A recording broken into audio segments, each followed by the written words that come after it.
Le Grand Matin Sud Radio, 7h-10h. Patrick Roger. Il est 8h36, Françoise Degois, Philippe David et vous au 0826 300 300. Alors il y a beaucoup de sujets sur la table qui vous font réagir. Déjà, on en reparlera aussi peut-être tout à l'heure avec Jean-François Aquili, mais est-ce que vous continuez de soutenir les agriculteurs qui sont toujours, pour certains, en colère contre le Mercosur qui va être signé à la fin de la semaine? Est-ce qu'ils ont raison de persister? Est-ce que, même chose, les médecins libéraux, chirurgiens notamment, beaucoup des cliniques, mais pas que, ont raison de s'exiler symboliquement à Bruxelles parce qu'ils disent en fait ça suffit en fait quoi. Aujourd'hui les actes, alors certains disent non mais bon on va pas aller plaindre les médecins, sauf que quand même quand on les entend il y a un problème et qu'on en arrive là avec une manifestation où il y a eu de la violence samedi à Paris, ça a été tendu, ce qui n'était jamais le cas. Ça fait réagir, 0826 300 300 oui, bon. Et les autres sujets. Et Françoise Degois, oui, mais écoutez, les médecins, bon, si vous voulez, le numerus clausus, c'est eux. Non, mais là, c'est pas le numerus clausus. C'est une application, en fait, avec des actes moins bien remboursés. Jusqu'au bout. Est-ce que je peux aller jusqu'au bout? Le malaise des médecins, ils sont eux-mêmes en priorité responsables. Nous sommes dans des déserts médicaux parce qu'ils ont bloqué pendant des années le numerus clausus pour garder leur patientèle. Non, mais là, c'est pas de ça dont il s'agit. Je suis d'accord. Donc, je vous dis l'ensemble. Je vous dis, le malaise général, il porte là-dessus, sur l'obligation aussi qu'on va leur donner les actes moins remboursés. C'est un malaise général. Ils ont le sentiment. C'est des actes de chirurgie qui sont les moins remboursés d'Europe. Non, mais c'est le principal motif. Donc, je suis d'accord. Ne déviez pas le problème. Je ne dévie pas le problème. Je vous explique juste que le malaise général des médecins vient du fait qu'ils ont le sentiment qu'on touche à quelque chose qui était pas forcément acquis, mais qui était en tout cas, il constituait, si vous voulez, un socle, si vous voulez, de droits qu'ils avaient et qui sont atteints de toutes parts, y compris le contre-remboursement. Donc, la colère des médecins, la limiter à ce que vous dites, c'est pas vrai. Ça ne se limite pas qu'à ça. En partie. Non, mais bien sûr que non. Vous pouvez dire ce que vous voulez. Mais quand vous parlez, vous êtes médecin, vous? Mais non, mais quand vous parlez aux médecins, je suis pas médecin, mais vous pouvez pas ignorer ce que vous disent les médecins sur l'antenne, par exemple. Ils vous expliquent qu'ils en peuvent plus de pas être payés, ils en peuvent plus des déserts médicaux, ils en peuvent plus d'être maltraités, etc. Bien donc, sûr. Ça n'est pas que ça. Donc, il y a un malaise de la médecine, il faut la régler. Non, mais il faut le régler, il faut le régler. Donc, vous les soutenez ou vous les soutenez pas? Moi, je soutiens absolument les médecins sur ce cas-là, mais je ne les soutiens pas parce que ce qui sous-tend cela. Vous les soutenez pas. Tiens, c'est Emmanuel Macron, Françoise Degois. En même temps. C'est ça. Est-ce que vous êtes d'accord avec Françoise Degois à l'instant que vous avez entendu ou pas? 0826 300 300. Il y a un autre sujet qui fait réagir. Donc c'est le Haut Commissariat à la diversité. Alors voilà, le comité Théodule, ce que vous avez dit, Philippe David. Vous résumez un petit peu pour les gens qui ne vous ont pas entendu. Alors c'est un comité Théodule, une idée qui est sortie du cerveau d'Emmanuel Macron. Alors bon, il fait plus grand chose. Oui, non, ça pourrait être déconseillé, mais ça, je pense que Emmanuel Macron est suffisamment tordu pour avoir ce type d'idée. Non, mais j'assume totalement mes propos. Oui, donc c'est un haut comité à la j'ai perdu le mot. À la diversité et aux diaspora. Alors moi, j'ai rappelé en citant Stanislas de Clermont-Tonnerre qui disait que la République ne reconnaît que des citoyens, elle ne reconnaît pas de communauté. Et là, Emmanuel Macron a prouvé ce qu'il était, un communautariste à l'anglo-saxonne et pas un universaliste républicain à la française. Avant que vous réagissiez, Françoise, 0826 300 300, c'est Samy de Lyon qui est avec nous. Comme chaque matin, vous avez la parole, bien sûr. Bonjour Samy. Bonjour Patrick, bonjour Philippe, et bonjour ma très chère Françoise. Mon cher Samy. Qu'en pensez-vous de cette idée, vous, Samy? Écoutez, je pense comme Philippe, dont j'ai écouté le très bon billet ce matin. Merci. C'est encore de la com de notre président de la République, encore un vide de cap et vide de sens. Et j'aimerais plutôt qu'une énième commission Théodule, j'aimerais une vraie lutte contre les discriminations à l'emploi et au logement, que cela devienne une grande cause nationale française et qu'on fasse communauté plutôt qu'encore faire du vent en fait. Voilà. J'ai l'impression que Emmanuel Macron c'est devenu une éolienne. Mais ce qu'il y a bien parfois avec les éoliennes, c'est qu'il n'y a pas de vent et elles ne marchent pas. Alors qu'Emmanuel Macron, comme il a beaucoup d'idées saugrenues et qui marchent tout le temps, c'est plus ennuyeux, Samy. Samy, moi j'entendais ce que vous dites, j'entends absolument ce que vous dites. Si vous permettez, je suis absolument d'accord avec l'idée de la priorité du logement. Je trouve pas, je sais bien, c'est dans les rangs de la droite et de l'extrême droite que ça monte dans les tours sur ce comité. Je trouve pas ça complètement farfelu. Nous avons la première diaspora subsaharienne en France. Nous avons la première diaspora sud-asiatique, du sud-est asiatique en France. Il n'y a aucun asiatique dans le Haut Commissariat à la diversité. Pour le moment, non, il n'y en a pas.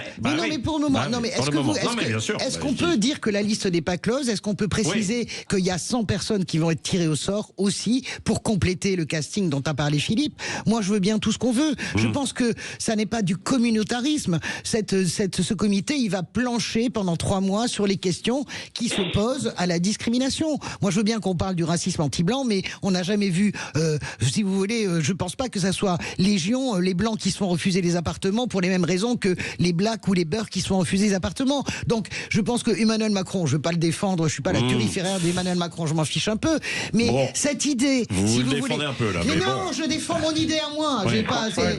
Non, je défends qui je suis. Je défends qui je suis.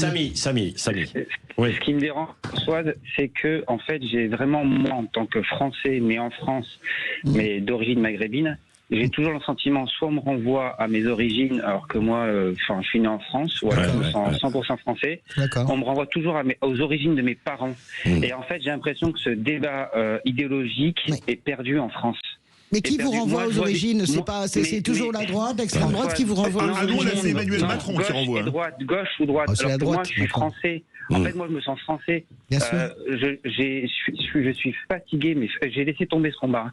Moi, quand j'entends des jeunes maghrébins de 10, 12 ans, 14 ans, dont les parents sont nés en France, donc de 3e génération, parler encore du Maroc, de Tunisie, de l'Algérie, qui connaissent à peine parce qu'ils ont une semaine dans l'année. Moi, je ne comprends. En fait, ça ne revote même plus. Je ne comprends pas.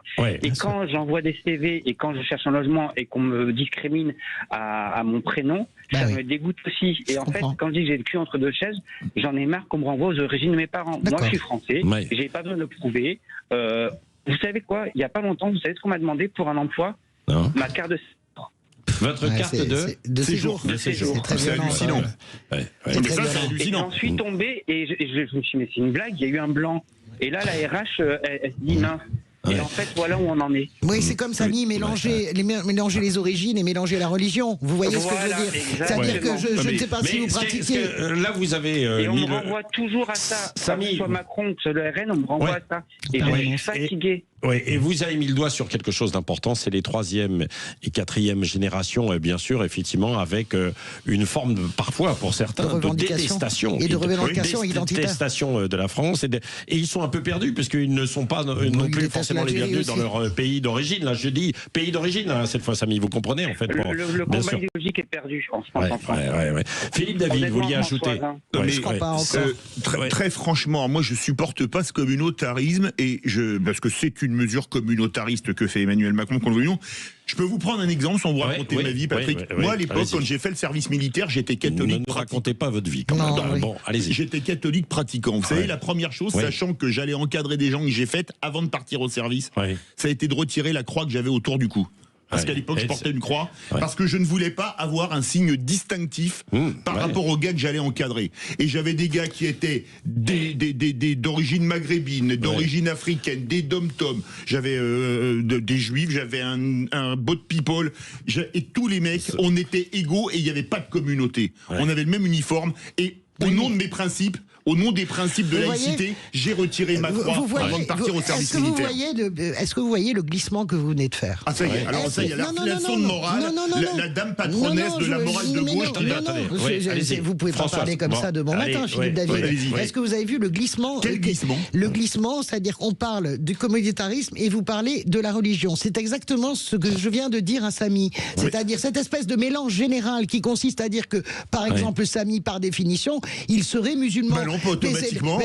Samy, il peut être juif, il peut être chrétien d'Orient. Pourquoi est-ce que vous parlez? Parce que moi, je refuse le communautarisme. Moi aussi, je le refuse. Et que j'estime que la laïcité vous oblige. Non, vous mélangez tout. Vous permettez que j'en place une. C'est qu'au nom de la laïcité, je me suis fait un devoir de retirer un signe religieux que j'avais autour du cou. On parle pas de vous, là, en l'occurrence. On parle. Je racontais une histoire vécue. Je vous dis juste. J'ai un vécu militaire peut-être supérieur au vôtre. Ça, c'est sûr. C'est évident. Ça, j'ai aucun doute là-dessus. Ce que je veux dire par là, c'est que, et j'adore l'armée, contrairement à ce que vous pouvez penser et les caricatures que vous faites de moi. Je voulais juste vous dire une chose. Je vous parlais juste du glissement. Samy, par exemple, je ne sais pas si Samy pratique quoi que ce soit. Mais par définition, il est musulman communautariste, il est d'origine musulmane, donc on colle une religion. C'est aussi cela qu'il faut. C'est aussi cela qu'il faut. Si vous avez collé votre exemple sur la religion. Non. J'ai dit que ce que faisait Macron, c'était du communautarisme, alors qu'à l'époque, il n'y avait aucune idée communautariste dans ce domaine. On ne vous mettra pas d'accord, bien sûr. Après, ce qui se comprend, c'est que certains revendiquent aussi, bien sûr. Bien sûr, je n'ai pas ce problème-là. Communauté et religion aussi. Ce qui n'est pas le cas de Samy, mais ce qui est le cas, en fait. Ce qui n'est pas le cas d'Idiane Thuram, par exemple.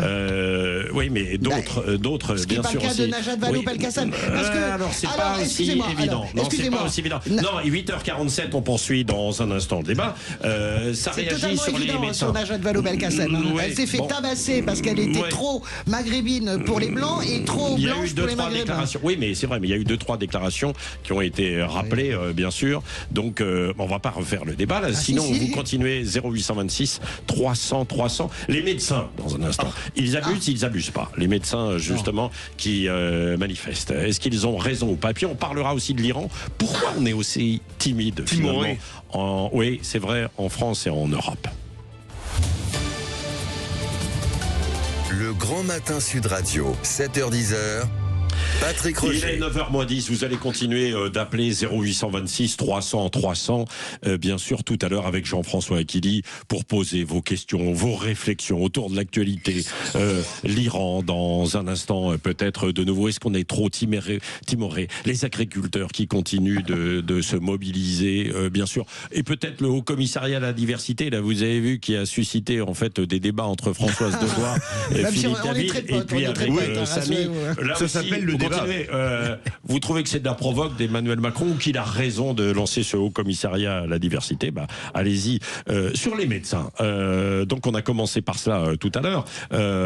Ça a suscité l'appel de Loïc à Toulouse au 0826 300 300. Bonjour mon cher Loïc. Bonjour. Et bonne année à vous trois. Bonne année également à vous, mon cher Loïc. Merci docteur. Alors, qu'est-ce que vous vouliez dire sur cette grève de médecins libéraux et plutôt là les chirurgiens, certains spécialistes cette semaine notamment? Alors, pour être totalement transparent avec vous, à l'heure qu'il est, je devrais être sur le billard. Donc, je vous cache pas que vendredi, quand on m'a appelé pour me dire qu'il n'y aurait ni chirurgien ni anesthésiste parce qu'ils étaient en grève, alors que ça fait 6 mois que j'attends, je vous cache pas que j'étais légèrement agacé. Oui, bien sûr. Sachant qu'en plus, il y a quand même plus de 440 € de dépassement d'honoraires. Donc, quand je les entends se plaindre de dire que la Sécu leur restreint leurs droits, les paye-moi bien, etc., ils ont quand même des pratiques qui leur permettent largement de se récupérer ce que la Sécu ne leur donne pas, en voyant avec les mutuelles ou en voyant directement avec les patients. Et donc, c'était dans une clinique, mon cher Loïc, ou clinique privée, tout à fait. Clinique privée, bien sûr. C'est sans appel. C'est sans appel. Et on vous a au moins donné une date parce que vous attendiez depuis 6 mois, cher Loïc, pour vos... Alors, c'est reprogrammé pour dans 2 mois. Vous ne pouvez pas vous le faire plus rapidement. Non, mais alors, il y a eu des médecins qui ont été et des chirurgiens réquisitionnés. C'est normal. C'est qui est normal. S'ils sont partis, je réexplique en fait pour des auditeurs peut-être qui n'ont pas suivi en fait tout à l'heure. S'ils sont partis en exil, c'est évidemment une opération symbolique pendant 3 jours. C'est pour échapper à ces réquisitions, puisque vous avez vu qu'il y a eu des réquisitions où il y a des médecins chirurgiens qui sont venus des gendarmes qui sont allés chez des médecins chirurgiens dans la nuit pour les réquisitionner. Patrick, est-ce que c'est pas normal? Y compris des retraités, des médecins retraités. Est-ce que c'est pas normal? Écoutez, on est dans un pays avec des déserts médicaux. Le témoignage de Loïc, il est vraiment sans appel. Il est sans appel également sur les honoraires, etc. Moi, je peux entendre qu'il y a un malaise parce que la caricature du médecin qui roule sur l'heure, tout ça, c'est terminé. C'est comme le pharmacien. Il faut pas tomber. Non, mais il faut pas tomber là-dedans. Mais quand même, je veux dire, quand vous êtes médecin, c'est une vocation. Vous prêtez le serment d'Hippocrate. Donc, il est tout à fait normal que vous soyez réquisitionné, c'est normal. En réalité, c'est comme les grèves dans les hôpitaux. En réalité, vous avez un brassard en grève et puis vous opérez et puis c'est tout. C'est comme les agents SNCF et compagnie dans les transports en commun. Ça, c'est autre chose. Voilà. Je savais que vous seriez moqueur. Vous savez que vous seriez moqueur. Non, mais attendez, Moqueur. Sans aller jusqu'à la caricature, non, bien sûr. François a raison sur un point. Les études de médecine sont des études très longues, entre 8 à 10 ans. Ouais. Il n'en demeure pas moins que les écoles de médecine ne sont pas des écoles privées. C'est-à-dire que c'est quand même l'État derrière qui finance ces études-là. Et il y a un moment ou un autre... Faut rendre. Voilà. Non, mais je crois qu'il y a quand même deux questions qui se posent. Je suis d'accord avec Françoise sur un point. Le numerus clausus, ça date pas d'aujourd'hui. C'était Pompidou qui était président. Donc, vous voyez, ça date, c'était en 1971. Et c'est vrai, comme le rappelait Françoise aussi, des médecins étaient d'accord. Mais c'était les syndicats de médecins qui ont fait un lobbying. Parce qu'ils voulaient limiter, en fait, un peu. Mais Puis après, la Sécu a pris le relais. Mais le scandale, c'est que c'est pas les syndicats qui dirigent, c'est pas les médecins qui dirigent, c'est l'État. C'est comme le disait très justement Loïc, les facultés, c'est public, donc c'est le contribuable qui paye.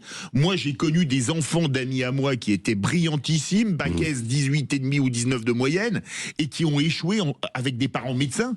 Et qui ont échoué en première année de médecine, parce que je vous dis n'importe quoi, à Toulouse, il y avait 324... Récemment, là, ou pas non. Oui, il y a 4-5 ans. Il y a 4-5 ans. Donc c'est pas vieux, mais encore, c'est vrai. Il y a 4-5 ans. Mais pourquoi ? Mais parce que le concours est tellement drastique, les gamins, ils bossent comme des dingues. Vous avez vu le nombre de suicides chez les étudiants en médecine ? D'autres médecins de l'étranger pour pallier, justement... Et ben donc, qu'est-ce qu'elle a fait ? Notamment la fille de mon ami, elle a fait infirmière. Elle a fait infirmière, non, elle a fait infirmière en France. Sa sœur est partie faire kiné en Espagne. Comme les parents parlaient pas espagnol, c'est moi qui suis allé chercher l'appart de la fille et tout. Il y a un peu à l'époque. Non mais Patrick, on est chez les fous. On est chez les fous. On écœure des gamins hyper brillants qu'on empêche de devenir médecin et on manque de médecins. On a desserré un peu le numerus clausus et par rapport à tous les médecins, vous avez fréquenté des hôpitaux, on a tous des amis ou des parents malades ou nous-mêmes. La réalité, c'est que heureusement que les médecins sont là. Vous allez à Necker, vous allez à Necker, qui est un hôpital d'excellence en Europe et même dans le monde, pas simplement, même pour l'hématologie, par exemple, qui pratiquent les autogreffes, etc. Eh bien, vous avez des médecins iraniens, vous avez des médecins syriens, vous avez des médecins italiens, et merci d'être là parce que ce numerus clausus, la réalité, elle est là. Mais il faut casser le numerus clausus. On a commencé à le desserrer un peu, mais il faut aller plus loin. Beaucoup trop peu. Mais attendez, je vous dis, on écœure des gamins brillants qui pourraient être médecins de faire médecine. Mais on est chez les fous. Et après, on dit à Loïc, on vous opère dans 6 mois, et puis comme il y a une grève, maintenant 2 mois de mieux. Mais c'est quoi ce délire ? Nous allons continuer de parler de tous ces sujets dans un instant avec Jean-François Aquili. Vraiment, on n'est pas content. Si ça vous fait réagir. Et même chose sur les médecins, bien sûr. D'ailleurs, il y a plein d'idées autour des médecins. Par exemple, c'est vrai que les urgences sont débordées. On a arrêté la médecine, les gardes. Et les visites aussi à domicile. On pourrait relancer ça. Ce qui était pas une mauvaise idée, évidemment. Oui, mais il y a beaucoup de choses, notamment les traitements oncologiques qu'on fait maintenant de plus en plus à domicile. Il faut vraiment. Allez, nous poursuivons dans un instant avec Jean-François Aquili. Beaucoup de sujets. L'Iran aussi. Est-ce qu'on est trop timoré en Europe ? Et en France, est-ce qu'on n'accompagne pas suffisamment ces manifestations des gens qui se battent pour la liberté, qui meurent sous les balles de la répression en Iran. Il est 9h moins 2.